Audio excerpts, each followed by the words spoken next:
है जग में बारी। आदि अंत से रहित सदाहि त्रिभुवन जन को सुखकारी। और महामिथ्यात्व संत मस्का है जो विनाशकारी। पंचाध्याया ग्रंथराज मामवशात् आगतामोपनिधानम् यस्य वचस्तं स्तुवे महावीरम्। शेषानपि तीर्थकरान् अनन्तसिद्धानहं नमामि समम्। धर्माचार्याध्यापक साधु विशिष्टान् मुनीश्वरान् वन्दे।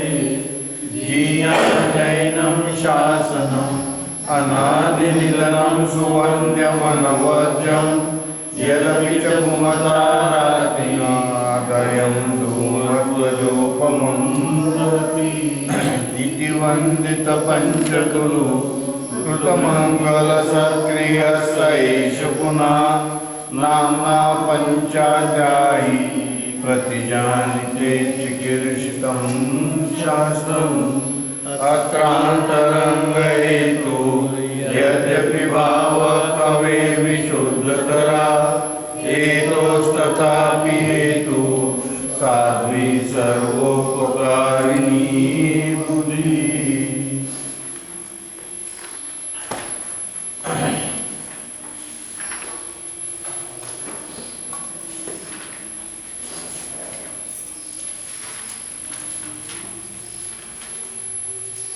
दूसरा अध्याय सात्विकाचा।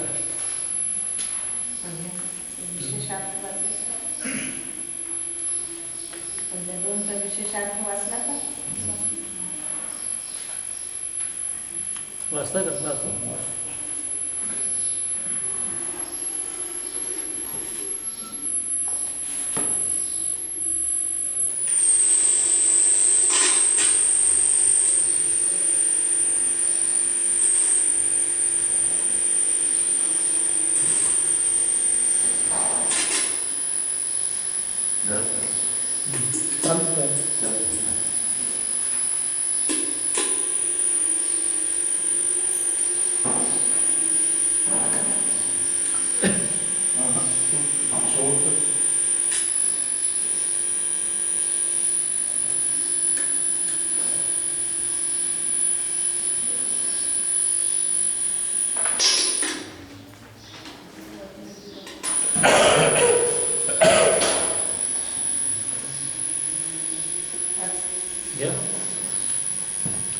यहाँ वस्तु के सामान्य और विशेष ऐसे दो भेद किए गए हैं। एक समान परिणाम के कारण वस्तु सामान्य कहलाती है और अवान्तर भेदों की अपेक्षा वहाँ विशेष कही जाती है। स्वतंत्र और विशेष को स्वतंत्र पदार्थ मानना है। इस प्रकार प्रत्येक वस्तु सामान्य विशेष उभय रूप होती है। वैशेषिकों ने जिस प्रकार सामान्य को स्वतंत्र और विशेष को स्वतंत्र पदार्थ माना है, उस प्रकार जैन परंपरा में सामान्य को स्वतंत्र और विशेष को स्वतंत्र पदार्थ न मानकर परस्पर सापेक्ष कहा गया है। वैशेषिक मानते हैं कि द्रव्यत्व, गुणत्व, कर्मत्व आदि विविध जातियां हैं जो सर्वथा नित्य और व्यापक है, किंतु जैन परंपरा में ऐसी नित्य और व्यापक जातियां नहीं मानी गई है। यहाँ सामान्य का अर्थ सदृश परिणाम लिया गया है जो अनेक व्यक्तिनिष्ठ होने से बहुव्यापक माना गया है। यहाँ बहुव्यापक का अर्थ बहुत देश में व्याप्त कर रहना नहीं है। वैशेषिक ऐसा मानते हैं कि जिस प्रकार दो मनुष्यों में मनुष्यत्व पाया जाता है, उसी प्रकार दो मनुष्यों में अंतराल में भी मनुष्यत्व रहता है, परंतु जैन परंपरा में ऐसा नहीं माना गया है। वैशेषिक असं म्हणतात, आता हे दोन मनुष्य इथे आहेत, तर यांच्यामध्ये जी गॅप आहे तिथे सुद्धा मनुष्यत्व आहे असं वैशेषिक मानतात। अंतराल में मनुष्यत्व है ऐसा मानते हैं। परंतु जैन परंपरा में ऐसा नहीं माना गया है। यहाँ मनुष्यों में तो मनुष्यत्व माना गया है, परंतु मनुष्यों के अंतराल में मनुष्यत्व नहीं माना गया है। यहाँ मनुष्य रूप सदृश परिणाम ही मनुष्यत्व का अर्थ लिया गया है। इसलिए प्रकृति में जो सामान्य को बहुव्यापक और विशेष को अल्पव्यापक बतलाया है, सो इसका इतना ही अर्थ है कि जो बहुत व्यक्तियों में पाया जाता है वह सामान्य कहलाता है, और जो अल्प व्यक्तियों में पाया जाता है वह विशेष कहलाता है। इससे सामान्य और विशेष ये स्वतंत्र दो धर्म है, यह भी सिद्ध हो जाता है। प्रकृति में इसी अपेक्षा से वस्तु के सामान्य और विशेष ऐसे दो भेद किए गए हैं। यहाँ वस्तु के इन दो भेदों की सिद्धि में जो पीली और सफ़ेद धातुओं को उदाहरण रूप में प्रस्तुत किया गया है, सो यह स्थूल दृष्टांत है। इतना यहाँ विशेष जानना चाहिए। हाँ, और तो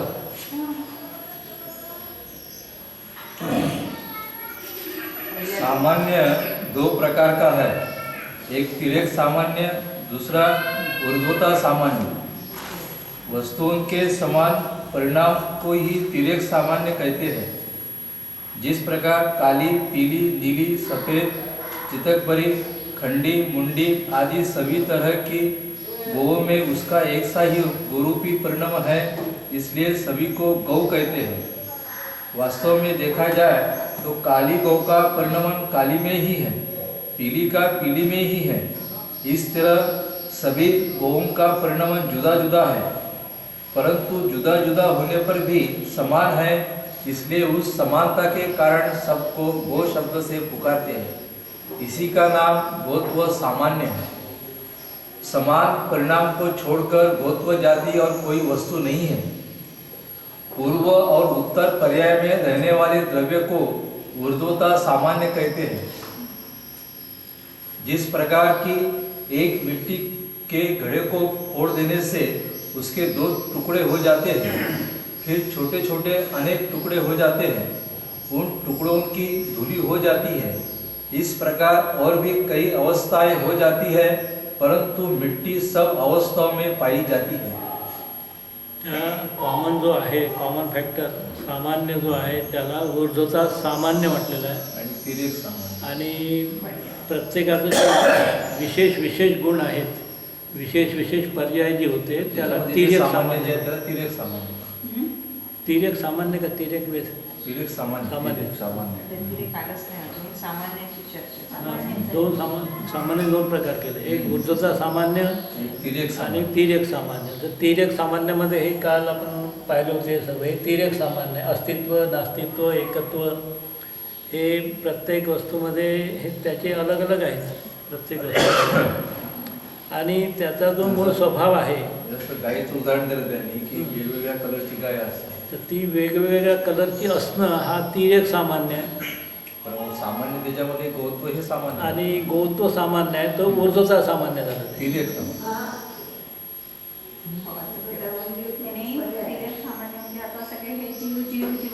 एक जीवत्व तिर्यक सामान्य. जसं प्रदेशांमध्ये एक द्रव्य पाहतो ते झालं तिर्यक सामान्य, आणि कालक्रमाने होणाऱ्या पर्यायीमध्ये जे एक व्यापक पाहतो ते ऊर्ध्वता सामान्य. पूर्व और उत्तर पर्याय में रहने वाले, पूर्व और उत्तर पर्याय में रहने वाले द्रव्य को ऊर्ध्वता सामान्य कहते हैं. म्हणजे ऊर्ध्वता सामान्य हे पर्याय नाही आहे. दोन पर्यायीमध्ये पहिल्या आणि नंतरच्या पर्यायीमध्ये जो व्यापक आहे सामान्य भाव, तो त्याला ऊर्ध्वता सामान्य म्हणतात. नाही द्रव्याला हां, प्रदेशामध्ये व्यापक जो आहे तो, म्हणजे आणि जसं आता होणाऱ्या पर्यायीमध्ये त्यांनी तिर्यक ते सामान्य म्हणजे विस्तार. घटाचं उदाहरण दिलं ना, एक घट तोडला त्याचे दोन तुकडे झाले, त्याच्यातून बारीक तुकडे झाले, त्याच्यातून तो माती पर्यायी झाली. झाले आणि त्याच्या कालक्रमाने ते कालक्रमाने होणारे पर्याय, पण त्याच्यामध्ये मातीत्व हे सामान्य झालं. पर्यायीला नाही म्हणायचं, नाही. पर्यायीमध्ये व्यापून जे आहे हां, ते सांग. पर्यायीला व्यतिरेक. इस श्लोक में सदृशत्व ऐसा जो सामान्य की व्यापकता में हेतु दिया है, वह न्यायिक दर्शन में मानी हुई सामान्य जाति का निराकरण करता है। न्यायिकों ने सामान्य जाति को एक स्वतंत्र पदार्थ माना है, उसे नित्य और व्यापक भी माना है। वे लोग सामान्य को दो प्रकार से मानते हैं, एक महासत्ता, दूसरी अवान्तर सत्ता। महासत्ता द्रव्य गुण कर्म तीनों में रहती है, अवान्तर सत्ताएं बहुत सी है। संसार भर के सभी घटों में एक ही घटत्व जाति है और वह नित्य है, ऐसा उनका सिद्धांत है। परंतु यह सिद्धांत युक्त नहीं है। यदि सभी घटों में एक ही घटत्व जाति मानी जाए तो वह रस्सी की तरह एक रूप से सर्वत्र फैलेगी। ऐसी अवस्था में जहाँ घट नहीं है वहाँ भी वह पाई जाएगी और उसके संबंध से घट से भिन्न पदार्थ भी घट कहलाने लगेंगे। इस प्रकार उसके नित्य मानने में घट का कभी नाश नहीं होना चाहिए। इसी तरह और भी अनेक दोष आते हैं, इसलिए वस्तु के सदृश परिणाम को छोड़कर उससे भिन्न सामान्य नामक कोई स्वतंत्र पदार्थ नहीं है। बिना व्यक्ति के सामान्य से कोई प्रयोजन भी तो नहीं निकलता है। गौ से ही दूध दुहा जाता है, गौत्व से कोई नहीं दूध दुह सकता है। गौ से ही दूध दुहा जाता है, गौत्व से दूध कोई नहीं दुहा जा सकता। गौत्व हे त्याचं सामान्य झालं। इसी बात को स्वामी विद्यानंद ने अष्टसहस्री में लिखा है कि न खलु सर्वात्मना सामान्यम वाच्यम तत्प्रतिपत्त्यर्थ क्रियाम प्रत्यनुपयोगा नहीं गोत्वम वाहदो आहदो उपयुज्यते। इसलिए स्वतंत्र गौत्व जाति कोई चीज नहीं है, केवल समान धर्म को ही सामान्य समझना चाहिए। इसी प्रकार विशेष भी दो प्रकार है, एक पर्याय, दूसरा व्यतिरिक्त। एक द्रव्य में क्रम से होने वाले परिणाम को पर्याय कहते हैं। जिस प्रकार आत्मा में कभी हर्ष होता है, कभी विषाद होता है, कभी दुख होता है, कभी सुख होता है। एक पदार्थ की अपेक्षा दूसरे पदार्थ में जो विलक्षण परिणाम है उसे व्यतिरेक कहते हैं। विलक्षण परिणाम वेगळा परिणाम। जिस प्रकार गौ से भिन्न परिणाम भैंस का होता है, पुस्तक से भिन्न परिणाम चौकी का है, इसलिए गौ से भैंस जुदी है तथा पुस्तक से चौकी जुदी है। जिस प्रकार सामान्य स्वतंत्र नहीं है, इसी प्रकार विशेष भी वस्तु के परिणाम विशेष को छोड़कर और कोई वस्तु नहीं है। जो लोग सर्वथा विशेष को द्रव्य से भिन्न ही मानते हैं, वे भी युक्ति और अनुभव से शून्य है।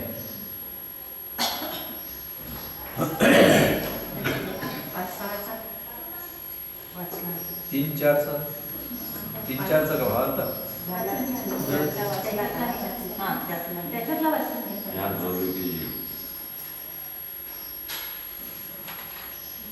जिति मिता सदा जितीय मिताण होतिम परमत्था। जितने शब्द होते हैं उतने ही उनके वाच्य रूप अर्थ भी होते हैं। जीव अजीव ये दो शब्द है, इसलिए जीव अजीव रूप द्रव्य इनके अर्थ है। सामान्य रीति से दो ही द्रव्य है, एक जीव और दूसरा अजीव। परंतु विशेष रीति से अजीव के ही 5 भेद है, उद्गल, धर्म, अधर्म, आकाश और काल। इस प्रकार कुल 6 द्रव्य है।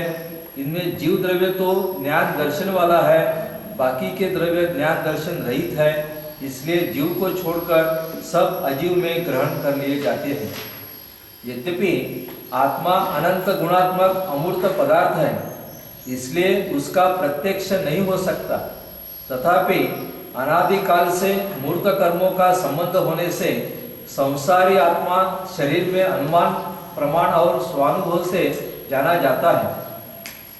प्रत्येक संसारी आत्मा जैसा शरीर पाता है उसी प्रमाण रहता है।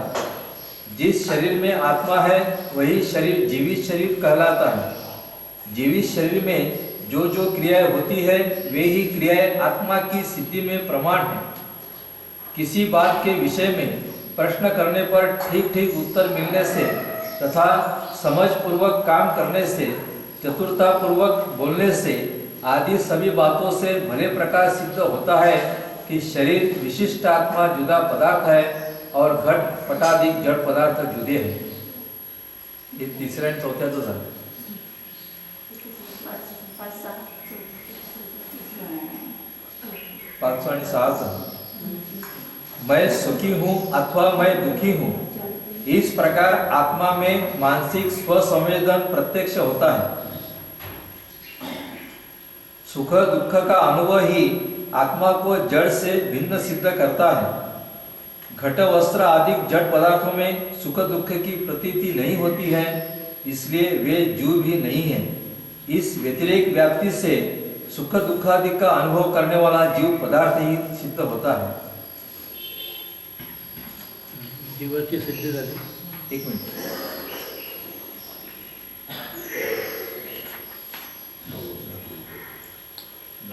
सव्वाचं भावार्थ नाही पण अर्थ आहे.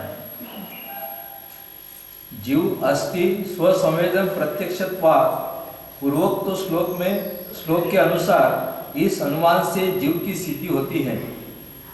ऊपर के अनुमान वाक्य में स्वसंवेदन हेतु प्रत्यक्ष रूप से जीव का अस्तित्व साध्य है. जिसमें पूर्वत्व स्वसंवेदन प्रत्यक्ष रूप हेतु नहीं है, वह जीव से भिन्न अजीव पदार्थ है. 5वा 6वा श्लोक घेतला पण का? 7वा 8वा. मूर्ता विशेष द्रव्याणां निसर्गता मूर्तं स्यादिन्द्रियग्राह्यं तद्ग्राह्यम् अमूर्तिमं न पुनर्वास्तवम् मूर्तममूर्तं स्याद्वास्तवं सर्वशून्यादिदोषाणां सन्निपातात् तथा सति. मूर्त अमूर्त विशेषाच. द्रव्य 2 प्रकारचे आहेत, एक मूर्त आणि एक अमूर्त. द्रव्याणा मूर्त अमूर्त विशेषाच. स्यात निसर्गता, निसर्गाने स्वभावाने जगामध्ये विश्वामध्ये 2 द्रव्य आहेत, एक मूर्त आहे आणि एक अमूर्त आहे. मूर्तम स्यात इंद्रियग्राह्य. मूर्त त्याला म्हटलेलं आहे जे इंद्रियाद्वारे त्याचं ग्रहण केलं जाते. तद अग्राह्यम अमूर्तिमत. आणि जे इंद्रियाद्वारे ग्रहण होत नाही त्या द्रव्याला अमूर्तिक असं म्हटलेलं आहे. न पुनः वास्तवम मूर्तम अमूर्तम स्यात् अवास्तवम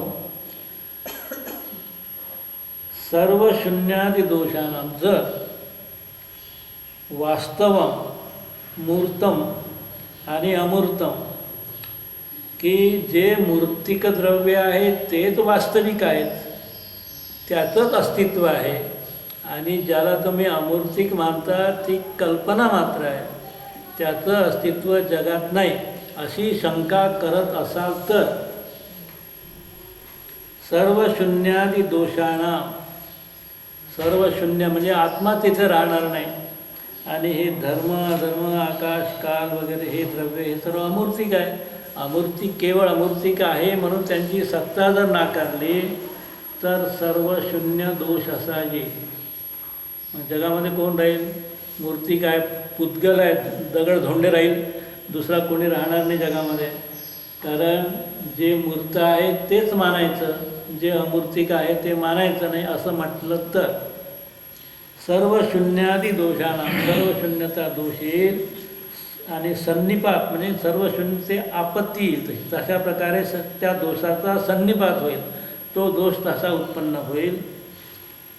अर्थ द्रव्यों के मूर्त और अमूर्त ये भेद स्वभाव से है. जो इंद्रियों के द्वारा ग्रहण करने योग्य है वह मूर्त पदार्थ है, और जो इंद्रियों के द्वारा ग्रहण करने योग्य नहीं है वे अमूर्त पदार्थ है. किंतु जो वस्तुरूप है वह मूर्त है, और जो वस्तुरूप नहीं है वह अमूर्त है, यह मानना ठीक नहीं है. क्योंकि ऐसा मानने पर सर्वशून्य आदि अनेक दोष आते हैं. भाषांतर करताना द्वारा ग्रहण करणे योग्य है इंद्रियद्वारा ग्रहण ग्रहण करणे योग्य है. म्हणजे इंद्रियद्वारा ग्रहण करण्यायोग्य जे आहे, हा. इंद्रियद्वारा ग्रहण करण्यालायक जे आहे ते मूर्त. नाही, याच्यापेक्षा हे बरोबर नाही वाटत. योग्य म्हणजे काय? त्यातली पात्रता फक्त घ्यायची. पात्रता. चांगलं वाईट की योग्य अयोग्य चांगलं वाईट असं ते नाही, त्या नाही. अर्थात नाही. माझा मुद्दा तो नाही आहे. जो कोणी जाणणारा पदार्थ आहे, जाणण्यालायक जो नाही जाणण्यालायक मी जाणणारा म्हणतोय, म्हणजे जाणणारा आत्मा. हा. अच्छा. तर त्यांनी ग्रहण करणे योग्य. इंद्रिय आहे ना, जाणणारा नाही, इंद्रिय गोचर. हो, पण जाणील कोण? जाणणार जीव. हो ना. हां, कोणाच्या मार्फत? इंद्रियाच्या मार्फत. मग ते त्याला इथं कुठं आपत्ती नाही. पण योग्य म्हणजे काय या ठिकाणी? मग योग्य म्हणजे ती त्या इंद्रियाद्वारे होऊ शकतात असे. होऊ शकतात पाहिजे. मग योग्य का? योग्य आणि नाही. तोच अर्थ आहे त्याचा. नाही नाही, या ठिकाणी काय झालं, या ठिकाणी तुम्ही जीवाला महत्त्व दिलाय. नाही, ते काल जे आपण बोललो ना, परमाणू जरी दिसत नाही आहे त्याच्या ह्याच्यात आहे. नाहीये. ह्याच्यात आहे. परमाणू इंद्रियांद्वारे ग्राह्य जरी मान्य नसला आहे. तरी तो नसते हो, ना. हो, ह्याच्यात आहे ते बरोबर आहे ना. ते वाचते का? ह्याच्यात आहे. वाचून घ्या. द्रव्य में मूर्त और अमूर्त व्यवस्था स्वाभाविक है. जिसमें रूप रस गंध और स्पर्श पाया जावे उसे ही मूर्त कहते हैं. इसलिए दूसरी रीत से मूर्त का लक्षण यह बनता है कि जो इंद्रियों से ग्रहण हो सके वही मूर्त है. हो, इथं बरोबर हो सके आहे आणि इथं ग्रहण करण्यायोग्य नाही. असं नाही. योग्यचा अर्थ तोच येतो तो. ग्राह्य शब्दाची हा. जोड त्यांनी ग्रहण करणे योग्य. योग्यचा अर्थ चांगला आहे म्हणून ग्रहण करा आणि अयोग्य म्हणजे त्याला वाईट असं त्याला नाही. म्हणायचं योग्य म्हणजे त्या नाही नाही जीवाच्या नाही, अपेक्षा- जीवाच्या अपेक्षेने झालं नाही, जीवाच्या हे. आणि अपेक्षेने मूर्तत्व आणि अमूर्तत्व हे जीवाच्या अपेक्षेने न निघता वस्तूच्या अपेक्षेने निघतं. तसंच आहे. तसंच आहे. त्याच अपेक्षा. त्याचा अर्थ तोच निघतो. बरोबर आहे. हा. झालं? नहीं नहीं, मूर्त द्रव्य के उपयुक्त दोनों लक्षण अविरुद्ध है. वास्तव में वही इंद्रियों से ग्रहण हो सकता है जिसमें कि रूप रस गंध स्पर्श पाया जाता है, क्योंकि इंद्रियों के ही विषय रूप रस गंध स्पर्श पड़ते हैं. चक्षु का रूप विषय है, रसना का रस विषय है, नाक का गंध विषय है, स्पर्शनेन्द्रिय का स्पर्श विषय है, कर्णेन्द्रिय का विषय शब्द भी रूप रस गंध स्पर्शात्मक ही है. इसलिए विषय विषय की अपेक्षा से ही मूर्त का लक्षण इंद्रिय विषय कहा गया है. जो इंद्रिय गोचर है वह तो मूर्त अवश्य है, परंतु जो इंद्रिय गोचर नहीं है वह भी मूर्त है. जैसे कि पुद्गल का एक परमाणु इंद्रिय गोचर होने में स्थूलता कारण है, परमाणु सूक्ष्म है इसलिए वह इंद्रिय गोचर नहीं है, परंतु वही परमाणु स्थूल स्कंद में मिल जाने से स्थूल रूप में परिणत होकर इंद्रिय गोचर होने लगता है. हाँ, स्पर्शनादि प्रत्यक्ष परमाणु अवस्था में भी हो सकता है. इसलिए इंद्रिय गोचरता मूर्त मात्र में व्यापक है, जो इंद्रिय गोचर नहीं है वह अमूर्त है. तो त्याचा अर्थ तेच निघतो. ते शॉर्टमध्ये आहे, ते तुला सांगितलं. ठीक आहे, पण ते तर 9वां श्लोक. मूर्त और अमूर्त का लक्षण कहते हैं. स्पर्शो रसश्च गन्धश्च वर्णो मे मूर्ति संज्ञका तद्योगान् मूर्तिमान् द्रव्यं तद्योगान् मूर्तिमान्. अगदी सरळ बाळबुधी संस्कृत भाषेमध्ये याचा अर्थ लावता येतो. स्पर्शो रसाच गंधाच आणि वर्ण. पुद्गलाचे किंवा मूर्तिकेचं लक्षण सांगितलेलं आहे. स्पर्श रस गंध वर्णवंता पुद्गला. स्पर्श रस गंध आणि वर्ण अमी म्हणजे हे मूर्ती संज्ञका यांची ही मूर्तिक अशी संज्ञा आहे. तद योगात मूर्तिमत आणि म्हणून हे ज्याच्यामध्ये आहे ते द्रव्य मूर्तिमान झालं. द्रव्य तद अयोगात आणि हे ज्याच्यामध्ये नाही आहे ते अमूर्तिमान आहेत समजावे. आता मूर्त द्रव्याची सिद्धी करतात. नासंभवं भवेदेतत् प्रत्यक्षानुभवायता सन्निकर्षोऽस्ति वर्णात्रे इंद्रियाणां न चैतन्ये. न असंभवम भवेत एतत् हे जे सांगितलेलं आहे मूर्तिकाचं लक्षण हे काही असंभव नाही. तसं तू समजत होता आतापर्यंत तसं असंभव नाही, म्हणजे संभव आहे, शक्य आहे असं लक्षण. न असंभवम भवेत एतत् हे जे लक्षण आहे ते असंभव नाही, म्हणजे संभव आहे. प्रत्यक्ष अनुभवात यथा, प्रत्यक्ष अनुभवाद्वारे हे संभव आहे. सन्निकर्षोस्ति, सन्निकर्ष म्हणजे इंद्रिय आणि पदार्थांची निकटता, याचं नाव सन्निकर्ष.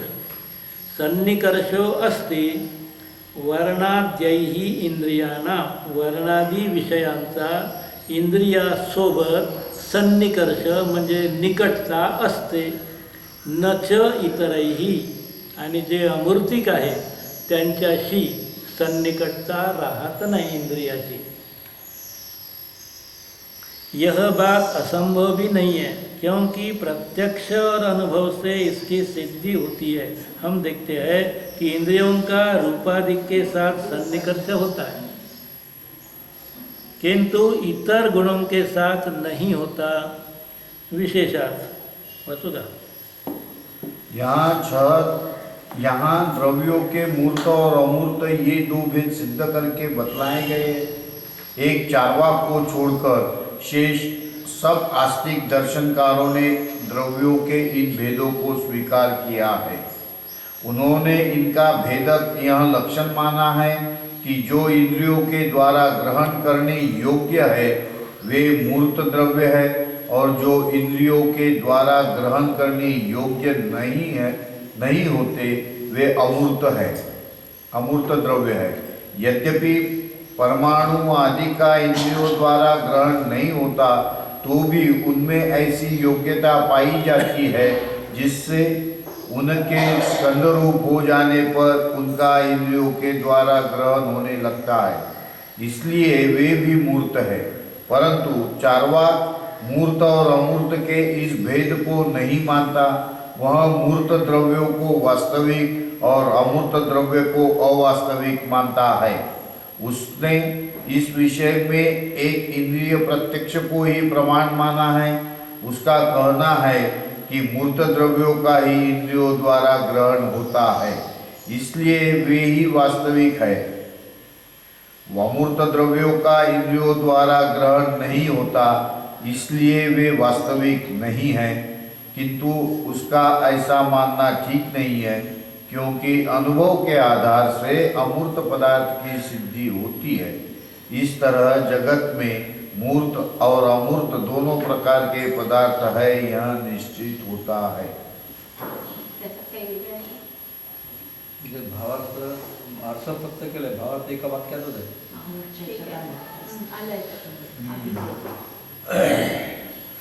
आता अमूर्त आहे अशी शंका आली, म्हणून अमूर्त के मानने में शंका करता है. शंका का की अमूर्त द्रव्य नसावंच जगामध्ये, कारण ते कुणी पाहिलं धर्मद्रव्य वगैरे वगैरे, तर अमूर्त द्रव्याची नास्तीच आहे असं शंका करायचं ठाम मत आहे. तर ती शंका इथे सांगतात. फक्त शंकेचं निरसन 12व्या श्लोकामध्ये केलेलं आहे, शंका उपस्थित केली आहे 11व्या श्लोकामध्ये.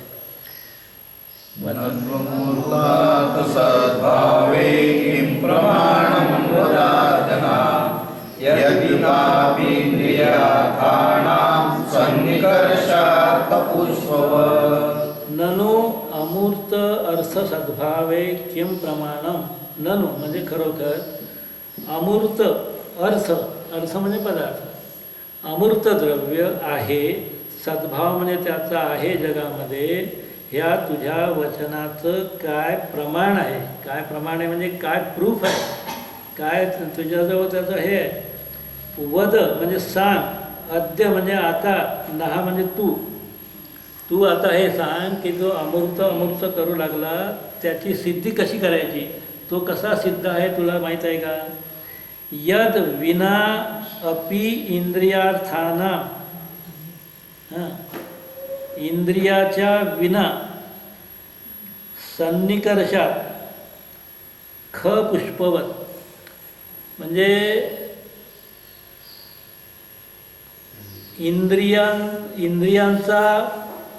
इंद्रियाविना त्याचा सन्निकर्ष कसा होईल? हे अमूर्तच आहे, तर सन्निकर्षासाठी इंद्रियाजवळ त्या पदार्थाला अन्न जवळ आहे, नाही का? तर अशा अमूर्त द्रव्याला तू इंद्रियाचा सन्निकर्ष कसा घडवू शकशील, ही शंका करायची शंका आहे. आणि म्हणून तुझं हे म्हणणं आहे की जगामध्ये अमूर्त द्रव्य आहेत, हे फक्त आकाश पुष्पवत कल्पना आहे, ही शंका करायची. लागलं का गासीचा अर्थ? शंकाकार कहता है कि इस समय हमें बतलाइए कि अमूर्त पदार्थ है, इसमें क्या प्रमाण है? क्योंकि इंद्रिय और पदार्थ के सन्निकर्ष के बिना वस्तु का सद्भाव मानना आकाश फूल के समान है. यानी अमूर्त द्रव्याला आकाश फुलावत काल्पनिक मानलेलं आहे. त्या शंकेचं समाधान पुढे करतात 12व्या श्लोकामध्ये. नैवं यतः सुखादीनां संवेदन समक्ष नासिद्धं वास्तवं तत्र किंतत्वसिद्धं रसादिमम्. नैवं हे तुझी शंका बरोबर नाही. यतः कारण की सुखादीनां संवेदन समक्षता, समक्ष म्हणजे प्रत्यक्ष सुख दुःखाची अनुभूती जीवाला होते, हे सर्व जग जाहीर आहे. सुख दुःखाची अनुभूती जीव करतो, हे सर्व जग जाहीर आहे. सुखादीनां संवेदन समक्षता, समक्ष म्हणजे प्रत्यक्ष. आणि ही गोष्ट असिद्ध नाही, तुझ्या याच्याप्रमाणे असिद्ध नाही, ती सिद्ध आहे, स्पष्ट आहे. काय स्पष्ट आहे? की जीव सुखदुःखाचं संवेदन करतो, ही गोष्ट सिद्ध आहे. ती गोष्ट वास्तविक आहे. वास्तव तत्र किंतु असिद्धम रसादिमत, किंतु असिद्धम रसादिमत म्हणजे रस, स्पर्श, रस, गंध, वर्ण त्याच्यामध्ये काय आहे? कसं लावायचं? किंतु असिद्धम रसादिमत. स्पर्श, रस, गंध, वर्ण जे फॅक्टर्स आहेत, हे फॅक्टर्स स्वसंवेदन करू शकत नाही. इकडे करणारा अमूर्तिक बसलेला आहे, अमूर्तिक बसलेला आहे, तो सुखदुःखाचं स्वसंवेदन करतो. परंतु जे मूर्तिकामध्ये स्पर्श, रस, गंध, वर्ण बसलेले आहेत, ते मात्र स्वतःच्या रसाचं किंवा इतर रसाचं संवेदन करू शकत नाही, सुखदुःखाचं अनुभव ते करू शकत नाही. म्हणून जगामध्ये अमूर्तिकाची सत्ता आहे. हे अशा प्रकारे समाधान केलेलं आहे. अर्थ पुढे खुलासा ऐसा नहीं है, तुम्ही म्हणता तसं नाही आहे. क्योंकि सुखादिक का जो स्वसंवेदन प्रत्यक्ष होता है, इससे अमूर्त पदार्थ की सिद्धी होती है. मग सुखाचं संवेदन कोण करतो? करणारा कोणीतरी आहे का नाही? दुखलं सुखलं हे जे तो म्हणतो, तर तिथे अनुभूती घेणारा कोणी आहे जो तुला दिसत नाही. जो दिसत नाही आहे तो अमूर्तिक आहे. अमूर्तिकाची सिद्धी अशा प्रकारे होऊ शकते. तर स्वसंवेदन प्रत्यक्ष होता है, इससे अमूर्त पदार्थ की सिद्धि होती है. इससे यह मालूम पड़ता है कि अमूर्त पदार्थ वस्तुरूप मानना असिद्ध नहीं है, म्हणजे सिद्धच आहे. किंतु उसे रसादी वाला मानना ही असिद्ध है. त्याला अमूर्तिकाला रसादी वाला मानणं हे सिद्ध होत नाही. ज्ञान से रस भिन्न है. तद यथा स्वयं तन्न रसादिवत् यस्मात् ज्ञानं सुखं दुःखं यथा स्यान्न तथा रसः. तद यथा, पुन्हा त्याचं स्पष्टीकरण करतात. यद रसज्ञानम, रसज्ञान याच्यात दोघं जण आहेत. एक रस आहे आणि एक जाणणारा आत्मराम आहे. तर यद यथा यद रसज्ञानम स्वयं तत् न रसादिमत. जाणणारा जो आत्मा आहे तो स्वयं रसरूप नाही आहे, रस गंध वर्ण स्वरूपाचा नाही आहे, तो रसापासून भिन्न आहे. यस्मात् ज्ञानम, म्हणून जे ज्ञान आहे, जो आत्मा आहे तो सुखम दुःखम यथा स्यात् न तथा रसः. आत्मा जो आहे सुख आणि दुःखाला अनुभव करतो, तशा प्रकारे अनुभवन रसाद्वारे होत नाही. म्हणून रस याचा अर्थ असा की मूर्तिक द्रव्याचा रस हा एक प्रतीक आहे. मूर्तिक द्रव्याचाच आपला वाद आहे ना, जगामध्ये अमूर्तिक द्रव्य नाही तर अमूर्तिक द्रव्य आहे, परंतु अमूर्तिक द्रव्य असून तो स्वतः स्पर्शरस गंधवर्णवाला नाही आहे. स्पर्शरस गंधवर्णा मूर्तिक तो अलग आहे. दोघांचा सन्निकर्ष होतो, जाणण्याची क्रिया अमूर्तिक आत्माच करतो, हे या ठिकाणी